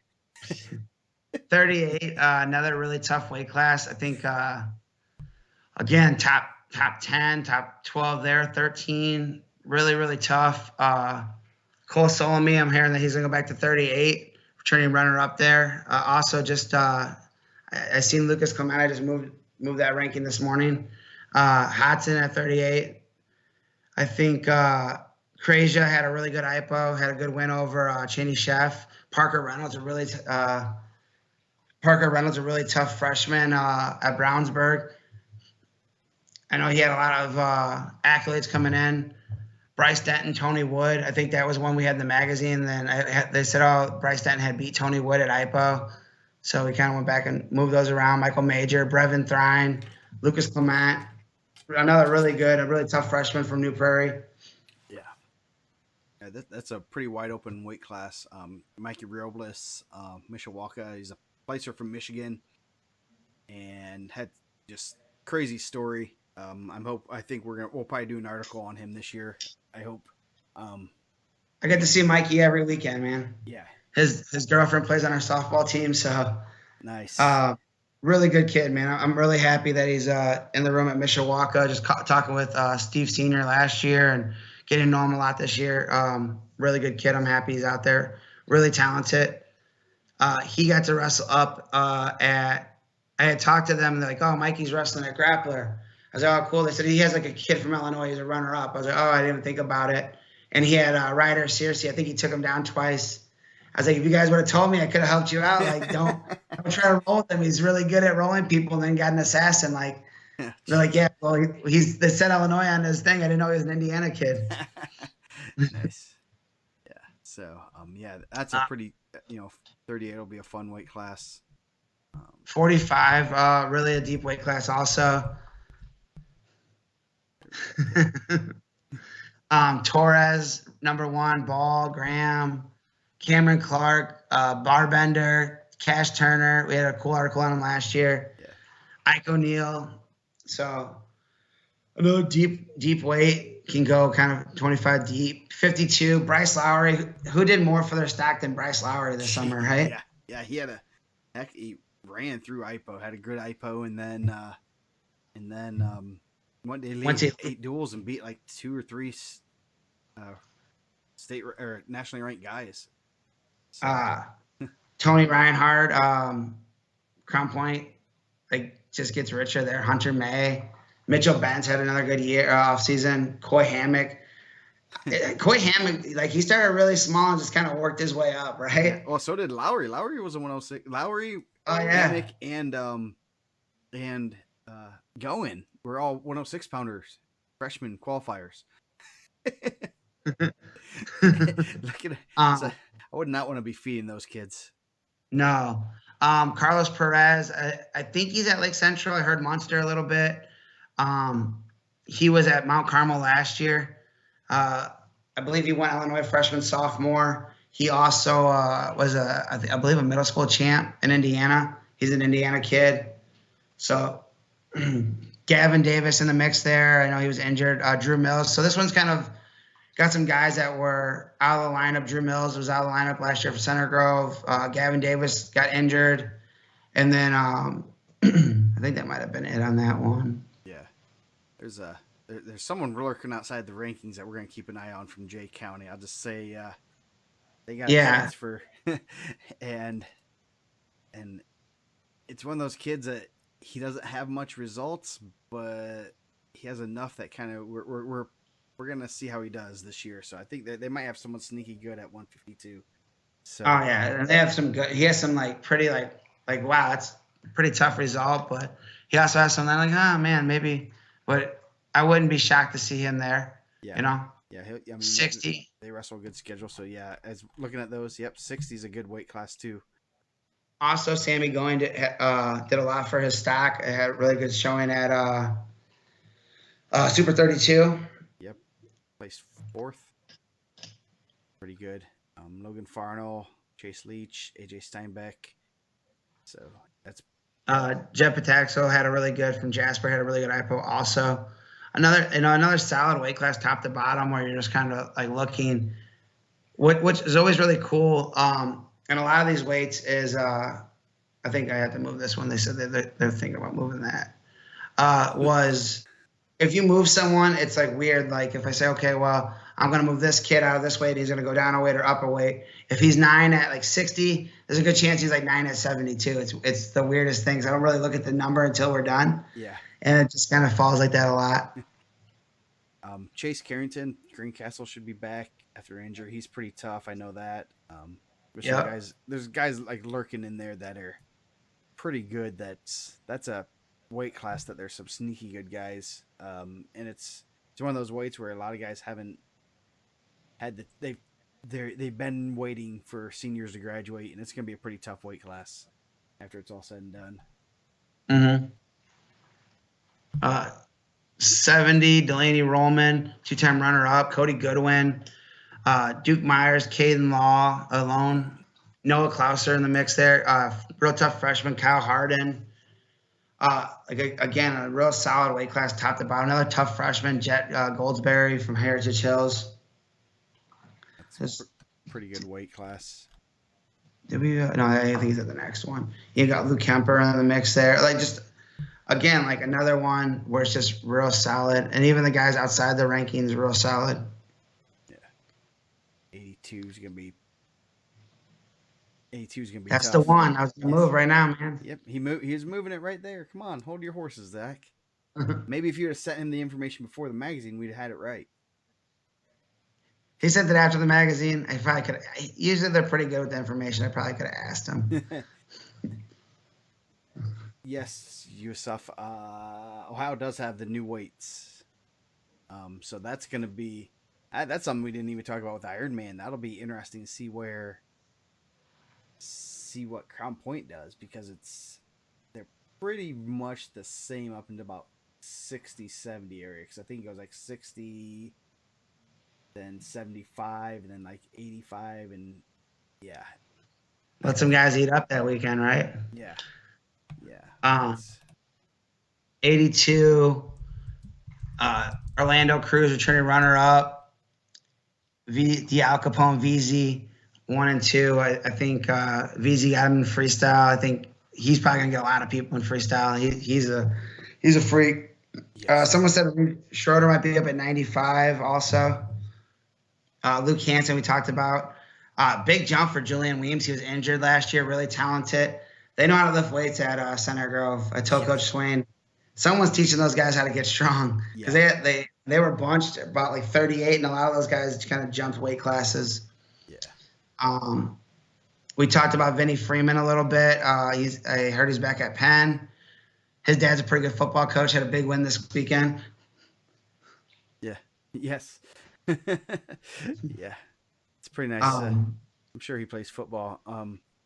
The weight classes are 106 through 38 are the same. 45, 50, 57, 65, 75, 90, and 215.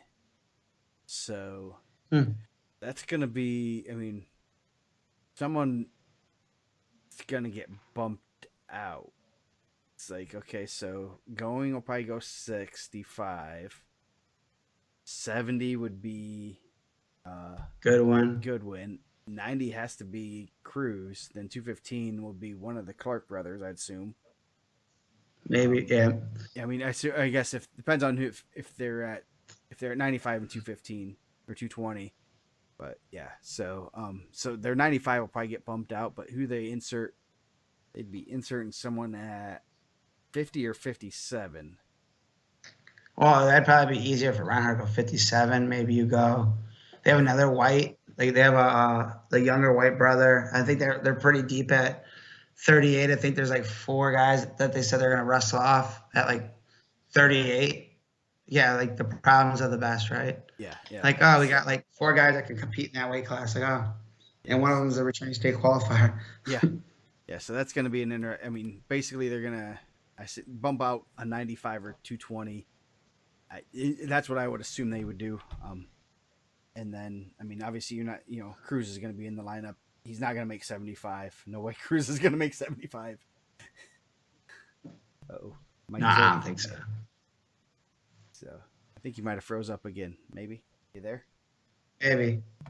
I can hear you, but I cannot. Your video has frozen up. I know. It froze up in a really ugly picture, too. Unfreeze. There we go. I think 82 looks like there's a lot of guys that are really good at football in there too. Yeah, I yeah. think Liam Farmer had a pretty good football year. Connor Cervantes is a pretty good football player. I'm sure Vinny Freeman does pretty well. I believe Maverick Somerset, pretty good football player also, right? Yeah, I'm pretty positive. South Adams has a real good team. So I know Justice Gilroy's been playing pretty well for Columbia City. Um, he, yeah, he's had quite a good year, and I think they run their sectional. So yeah, yeah, a lot of really good football players there. 95, John Purdy. Also, speaking of good football player, John Purdy out here. I seen his dad posted a picture of him. Looked like he's blast doubling a running back. Nice. Gunnar Henry, Evan Tilton, Christian Chavez. Congratulations on his commitment, right? Yeah, Chavez to West Lib with Yep. Danny Irwin down there. So yeah, pretty deep weight class. You got Ethan Pop down there, Alex Deming, Eli Hinshaw. Van Skinner is in the mix in there too. That should be a pretty good weight class. Was Clay Martin the one that graduated? No, he's not. No, it was we already removed that one. Okay. We fixed it. Okay, Nick Boots. There we go. He's on the other one. I wasn't sure. I was like, and it was one of those guys that seemed like they've been around forever. Kyle 220. Hatch that was too nice. Yeah, 220 is going to be an interesting one to watch throughout the season. That one we had lots of discussions about, like who should be number one. I think everyone has at least beaten each other. Yeah, another guy that had a really good offseason, Devin Kendricks. Kind of same thing we said earlier. Just I know he had a couple losses last year to Jackson Weigart. Brady Beck had a really good state run last year. Will Clark, what was he, fifth last year? He was third. He was fifth last year. Yeah. Pinned John Purdy in that match. Pretty good. But again, like the top 10, 11, 12, I know Alex Rose had some really good wins. Kari Oliver's had, Kukulahan, sitting there at 14 is an absolute physical beast, and he's tough. I think Snyder will do pretty good up there with him. Jonathan Neese, real good freshman. Yeah. Chad Washburn, state qualifier as a freshman. Yeah. Keep going down. Copus from Central Noble had a real good freshman or sophomore year. He was in the ticket, or no, freshman year. He must have made the state. I think he was hurt last year. Yeah, that's a pretty deep weight class that you can see some guys making. That one's gonna be fun to watch because I think that's one that you can run 10 times at Friday, Saturday, and probably have 10 different champs. Oh yeah, you got Royce Deckard in there too. We skipped right over RD3. That's gonna be I think that's gonna be a really tough weight class overall. Just a lot of like bigger athletic guys in there. Yeah. And then heavyweight, number 1 ranked guy in the country, Christian Carroll, Leighton Jones, having a really good career, gonna play football at Iowa. Paul Clark's gonna move up a weight. Jose Smith, Nate Johnson, another athletic heavyweight. Brandon Jellison, Josh Clark is out, right? That's what he's gonna be out for the year. Got an injury. They're hoping maybe he can get back for sectional, but right now it's gonna be close. So I hope good story with him. He just made it to state last year, and and then had a real good offseason, beat some really good guys throughout the season, and then got hurt at IPO. Everything was healing up good, and then from what I heard, he was cutting something and sliced his hand and had a pretty nasty injury that he can't lift or pull things for a few months. So hopefully he heals quick and maybe somehow can come back for sectional and wrestle state series. Yeah, you hate to see a season end like that, and but like you said, like really good year last year. But I thought, sometimes you want to leave those guys in there to get the recognition too.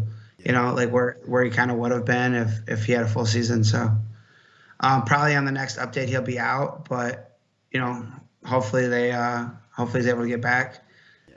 Some really tough guys not wrestling in there too, which is crazy. how deep that weight class is also, and just kind of that was kind of the overall theme when I was doing the rankings is just like how deep all the weight classes were. Yeah, yeah. There's some good guys, on the outside, and I know we'll be, especially heavyweight. Heavyweight looks a little bit not as deep, but at the same time, there's some good backups there that would be doing fairly well. They had a chance to start, and it should be interesting to watch. Heavyweight always has some guys kind of emerge and do well. So, pretty good weight class. Pretty good rankings overall. I'm excited to. I'll put those up probably tomorrow morning, sometime, and get those out for the masses that didn't purchase the magazine, that do have the silverback memberships. So, let's see our list. I think I that's think I think that was the first time, and this was, and I was trying to like, kind of poke holes in it, and I like those guys, but I think 95. A lot of them were pretty clean cut, but it's the first time that any team's ever had everyone ranked. yeah, And I'm not like, oh man, I think some people are like, oh, you're a homer. I was like, I don't even live there. Like, some of that was, they're returning they're returning a medalist at 13, a champ at 26, a really tough incoming freshman at 32, 38, returning qualifier, 45, a returning medalist, runner up, got a medalist at 52, returning champ at 60, returning semifinalist at 70, returning runner up at 82, returning our semi-state guy at 95, 220, and I would say 95 is probably our leanest weight class. Like just depth wise, when we were putting it on, I think that has the least amount of guys after the top 20. 220 returning medalist, heavyweight returning semifinalist. Pretty good. And you added a really tough female wrestler at 106 that was asked to go wrestle for one of the best prep academies in the country. yeah, yeah. So that should And, be, yeah. and your 120 was a ticket rounder. Um, it's pretty amazing. I think that like right now we have definitely three teams that would win it just about every single year in the history of this Indiana wrestling. In my opinion, with Brownsburg and even Center Grove, just how they've filled out their weight classes and how tough they are. And that's not to even talk. That was like tough with stars that can do it individually, but there's some teams that are stacked like top to bottom, and it's like, a team I was talking with, the coaches at Maryville, and it was like, man, your team is really good, but like you had to like compete against an all-time team. Round Cali is really good. Center Cathedral is really good. Monterey is always really good. Who's another? Carmel, just a really solid team, top to bottom. They're going to win a lot of duels, and it's like, and they could possibly win Newcastle. I'd have to look at what overall, but like you're talking Brownsburg. We talked about it last year. Brownsburg has an unreal team, and they added some unbelievable freshmen: Tommy Gibb, the Haynes, Parker Reynolds. Dickman. Revan Dickman, Yeah. unreal freshman. And then they still got guys that are backups that are really good. Center Grove, another team like stacked, like 13 through heavyweight.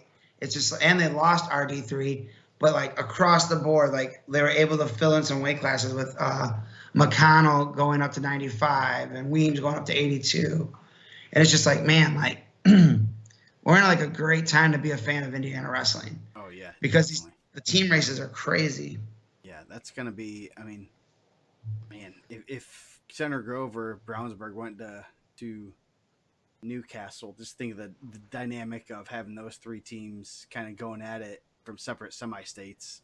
That would have been. Oh yeah. But now you have two of them just beating up on each other. They'll be, I guess, in a little bit better situation with Mater Dei kind of reloading. That Mater Dei saw some real good guys, but they're not going to be as good as they were last year. So that will open them up a little bit, but you still have guys like Purdy that are lurking in that semi-state, out of that regional. And so, out of Bloomington, you're going to have guys, Cash Turner, Delaney Rollman. Just that's going to be a really stacked area. That Mooresville regional and I don't know the answer for it. I mean, obviously those guys have done such a good job of building up those teams in that area. And even like as you're on the page today, you're seeing Cascades getting better with Quinn, and he has some guys that are hammers. Whiteland, and I know we were talking about Joey, but like across the board, this might be their best team they've ever had. And I don't know the history of Whiteland wrestling, but they legitimately have like 7 really good guys, and then there was going to come out of a monster regional Yeah. with Dominic Brown, who's a really tough freshman, and Eli Brooks, and Joey, and you got Gergenti, you got Oliver, you have their heavyweight Cooper Williams is really good. You have Sammy Allen, who was at Brown County, then he was at Franklin. You have Franklin in there. We're not even talking about what Tante is bringing to the table. Yeah. Yeah. Like that's such a tough regional where the Crown Point regional is really tough, but like the rest of the semi-state isn't as down, is not as stacked as it normally is. I think Logansport's a little down this year from where they're even at usually, and then you're gonna have Maryville and Hobart, but you're gonna have Chesterton, New Prairie, Lake Central still in that regional. I think Lake Central is going to be a really tough, solid team. But it's just like you're in a time where like you're competing with some all-time great teams, which is crazy. That I mean, Allen, who was at Brown County, Lake. You have Sammy Allen, who sometimes mine freezes, sometimes we play have feedback. It's all good. yeah. I was just checking. I'm trying to figure out who Mister it's Jason Edward Cook, who is Mister Anonymous. Let's keep it on the down low. Who that was. So yeah. Yeah, I think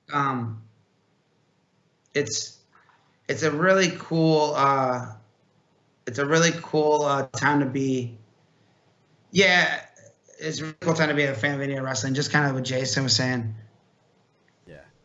So with like Hobart Regional, it's the bottom part of it. I think that really drives that number down. I've had that argument before. We've talked about that ad nauseum.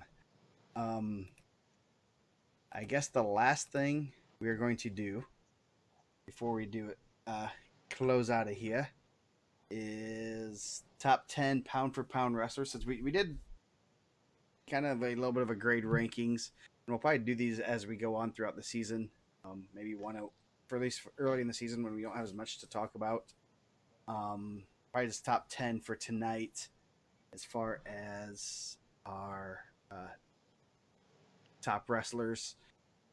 Should be fairly easy. I'm going to see if I can bring this in.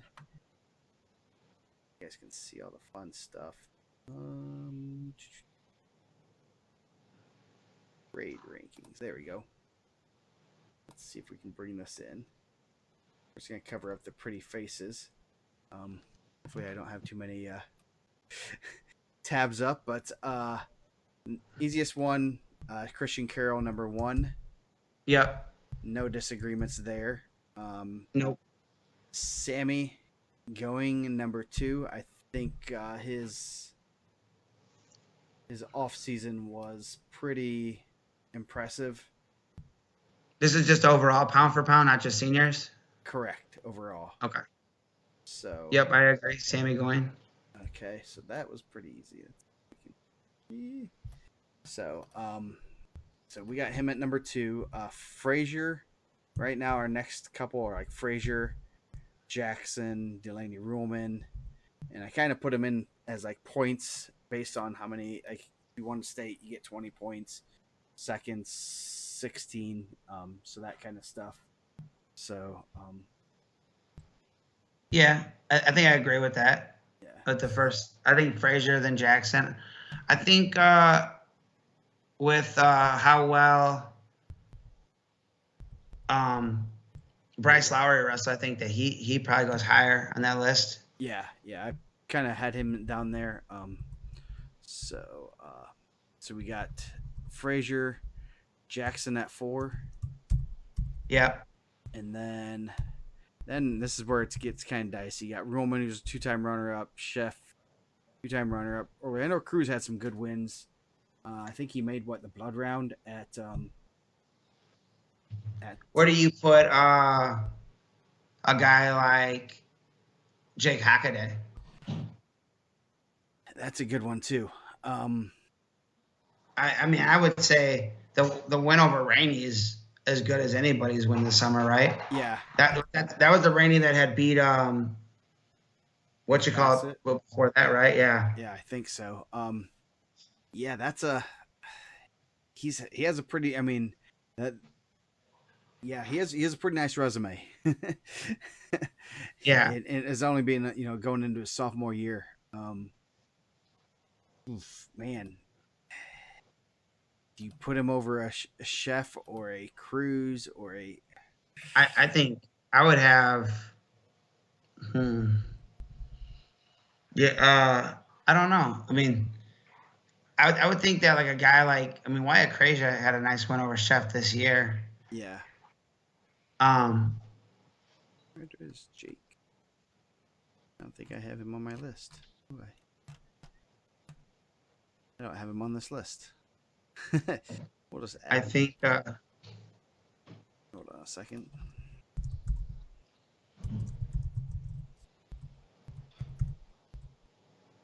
Yeah, I don't have him on my list, but he would have 20 points. Okay, let's move him up. Um, okay, yeah. So Hockaday. Um, there we go. mm, So, oops. Or just one more time. There we go. Okay, so we got Gilbert, Chef. I mean, eh, you know, I would say probably Lowry might yeah, sneak in there. I think his offseason has probably put him there. And then I'm probably putting in, I guess, Hockaday has those wins and he has a title. yeah. I thought the like I said, is he back to back IPO champ? Yes, two-time IPO champ.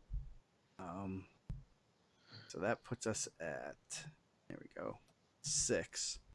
So you got Gilbert, uh, Billerman, Butler, Purdy, Chef, Ruhlman. I'd say probably Cruz probably next.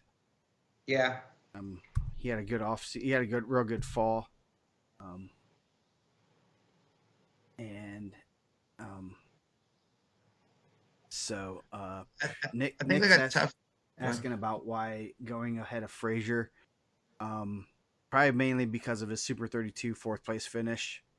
Yeah, Frazier, I think what was he blood round or round before that? Which is no, adding that and he had a pretty good he had a real good Fargo and stuff, so I think he's right there. That's kind of what put him over Frazier. Oops, shoot. Um, so we have ah. So I we think got like a tough. What?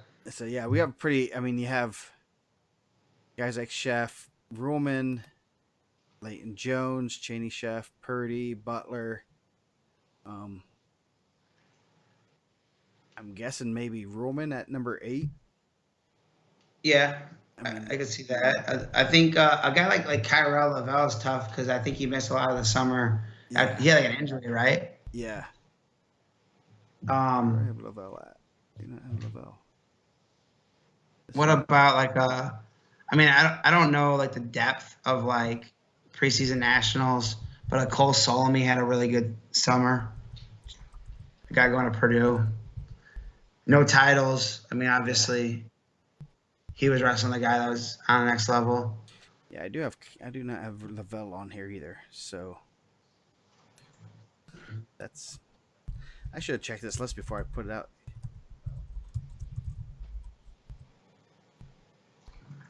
He's a 2024, right? So what he placed third, second, and third. So that'd be like 36. Tyra, Yeah. or second and He was a first, champ. or second and first. That's what I meant. Or third and first, right? Yeah. He Let's was. see. Him right there. Yeah, I need to do a better job of checking these. Yeah, Christian Carroll's number one. Okay. Okay, now here we go. So yeah, probably Lavelle maybe. I think Lavelle probably comes in at. I'd probably put Lavelle over Ruhlman, mainly because of the title, Yeah. and put Ruhlman at 9. And we have one more. Yeah, yeah. Chef, Gilbert, Torres, Leighton Jones, Joey Butler, So Solomon. Salome. Trying to think like who else. Um. Oh yeah, this is all 23s. That's why. So Torres, Lowry. I mean, Jones is a tough one too, because he's doing it at such a high weight. Like it'll be. I think. I don't know. Like that one's tough. I think back-to-back years. I think he's a pretty strong favorite. Yeah. And obviously you got the coaching game. Maybe we got one when you were. No, he does a great job. Yeah. But I'm trying to think like national success. Like like Leighton's obviously not wrestling all summer anymore. Yeah. Like he's been in the national rankings at points. His path's gonna be football.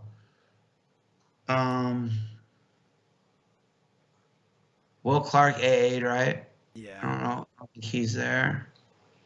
Yeah, I don't think he. I mean, you got a couple guys with some runner-up finishes. Yeah. Guys with 3 Aiden Torres has 3 medals, at 3 really tough weight classes. I mean, Yeah. no, I mean he's one of those. I mean, I know he's signing with. I think he's signing with IU, and he's one of those guys that he's been overlooked, by so many guys, but he's been right there, placing at the toughest weight classes possible. Can we put Sergio Lemley on there? I did have him on the list originally. I know. Um, I thought they were going to go to Ohio next year and win it. I thought that was the game plan. They're just going to go skip year to year, different states. Yeah. Sammy, we already have. Lowry, we already have. Steve Gunner. Yeah. I mean, Chef's been the most consistent. Yeah. I mean, overall, as far as placing it, winning matches at big tournaments and stuff, I think, even though he obviously lost to, he used to Krija? Yeah, he lost to Krija at IPO. Yeah. Overall, still, he's been pretty darn, third, second. It's pretty consistent.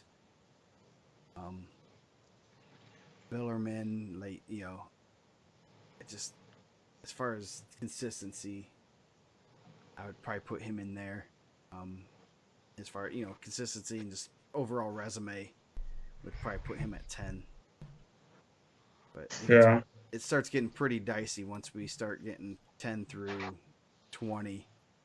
Yeah. Because you're going to start mixing in guys that have a little more of their resume just because they're older. Lane Gilbert, he's been in the semis 2 times, and you got Toby Billerman, you got Torres, obviously, Leighton Jones, Butler, Ball. Yeah. Just a lot of good guys in there, that are ready to, that you could make arguments for. I think Leighton Jones is right there. I mean, second, third for Chef. I think Chef's really good. I think North Carolina State's getting a really good wrestler. Yeah. I mean, like just not to take away from his accomplishment, I think that Cole Solomon, I still would rank Cole Solomon ahead of him. Yeah. I mean, Torres.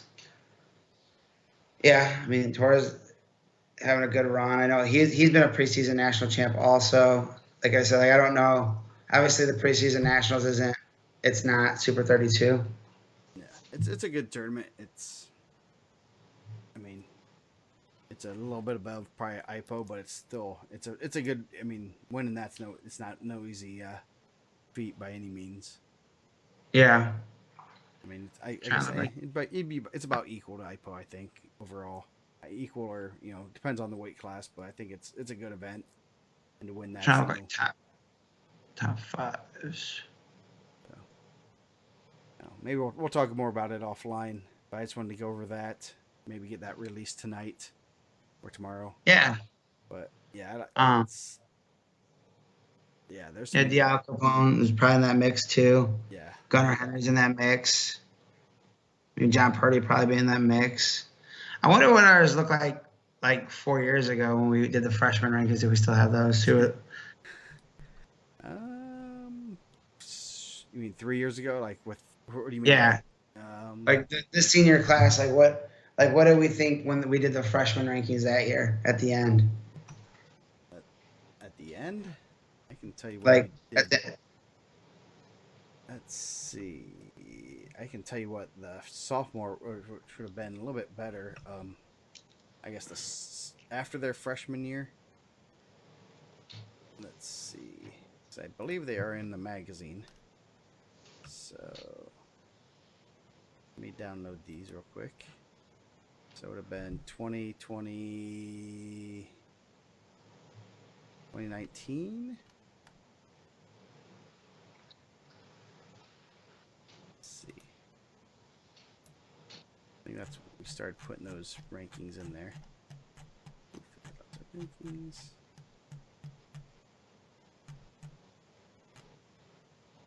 And grade rankings. Top freshmen going as going into freshman year, going Leighton Jones, Christian Carroll, Cheney Chef, Purdy, Goodwin, Frazier, Blake Wolf, Bryce Lowry, and David Maldonado. pretty good. Pretty good. All those guys still in the mix. Yeah, yeah, those are all top. I mean, maybe. I mean, they're all probably top. They're all top 20. I mean, most likely top 5, 15. So that's Yeah. pretty nice. Um, yeah, yeah, not a bad projection. You got middle scorers: Revan Dickman, Haynes, Kyle Harden, Hockaday, Ison, Hunter May, Drew Mills, Rhiann Murphy, Parker Reynolds, and Isaiah Schaefer. So, um, Oh, that's pretty good too. yeah, yeah, pretty solid. Um, pretty solid group there. So, not too bad, not too shabby. I can't remember when I really started doing those. Let's look at 2018 just for fun because I don't feel like going to bed yet. Let's see. And regional, okay, right there. Where grade rankings. Middle school. This is a good one. Josh Barr. That's when we thought Josh Barr was gonna be an Indiana kid. Not a bad ranking. He's pretty good. Yeah. Christian Carroll, Orlando Cruz, Logan Frazier, Lane Gilbert, Sam Goen, Cody Goodwin, Sergio Lanley, John Purdy, and Cheney. So Pretty again, good. Two guys. I think uh, pretty good. yeah. And last year's seniors. This is an interesting group. Drake Buchanan, Brennan Cernis, Andrew Donahue, Ashton Hayhurst, Matt Kuntz, Jesse Mendez, KT Nelson, Zeke Seltzer, Hayden Watson, and Brady Welch. Those Ohio kids left pretty fast though. Yeah, they didn't like staying in Indiana for a while, but that's still pretty good. If you look at those guys, um, Hayhurst probably wasn't. I mean, he was probably fringe top 10 to 15, but everyone else was pretty high up there. So that's pretty not too bad. They were not in any order there. So as far as rankings and stuff, um, yeah, those are kind of fun. What do we do? Let's see, 2020 would have been preview would have been they're going into their sophomore years, right? Yeah. Let's see what we do there. if you didn't know, you can download it. If you have a membership, you can download the previous magazines. Okay, so you had Christian Carroll #1 after he won his Super 32 match or Super 32 belt. Chef, Frazier, Gilbert, Jones, Lowry, Goen, Purdy, Torres, and Salome. So again, pretty solid group there. So, anything else we have on our list? We actually hit most of the We stuff. covered the whole list today. Yes. Not a bad little 2-hour show with no results. Yeah. Yes. We got a lot to talk about coming up. Excited for the season. Lots of cool things going on. So we'll be here most likely Monday nights, I assume, but with both of our freedoms that we can go on. You know, if we need to have an emergency 2-hour long episode, we can probably do it. Yeah. So, anything before we sign off here? Nope. Pretty good talk. Hopefully, the board's been pretty good, getting some good topics going, which is always exciting. Yep. Send information to Mike on weights or anyone else in our semi-state rankers and stuff, and make sure you guys get them the information on weight classes or anything you miss a result. I know the other guys are working on their semi-state rankings. Yeah, I think the East Chicago's pretty close already. Yeah, I talked to Dustin this week and actually forgot to set my girl melee. Good quick tournament. We were out by one. A lot of good competition. Got to see a lot of people. I know I saw Quinn was there. Triple B was there. So all the celebrities. Good tournament. It's growing. So it's gonna be the middle school division was pretty darn tough. And it's gonna get tougher. So hopefully we're gonna probably keep it around that date. So hopefully if you guys want to mark that down on your calendar for the next couple years, it's gonna keep continuing to be a pretty good tournament. So come for you younger kids to come wrestle there. So We should get it as a qualifier for middle school state. I see they got like a North and South qualifier now, right? yeah. We should tell them, win this, you get a golden ticket. Yes, you get the golden ticket. That'd be good. That's how we do it. So with that, we're gonna get out of here, and we'll be back probably Monday. Yeah. As long as Mike doesn't get called into duty to coach. Sometimes, man, gotta take care of family first, right? They send out the bat signal. We need a coach, and Mike's running to the, It's like literally a baseball bat. Yes. They just put a silhouette of your picture. You see it in the sky, like, oh crap, I gotta go. No, that's no problem. So, do we still have those stickers? I've seen someone else was asking for them. I said I might have a couple. We might have to make another run of them. I think I washed a handful of them, which sucked. Oh, jeez. Well, I'll work on getting some. So we gotta get some more. Sneak them in the magazines and stuff. Oh yeah, that's how they went out last year. That was awesome. Yeah. So anyway, we're gonna get out of here. We'll see you guys next week.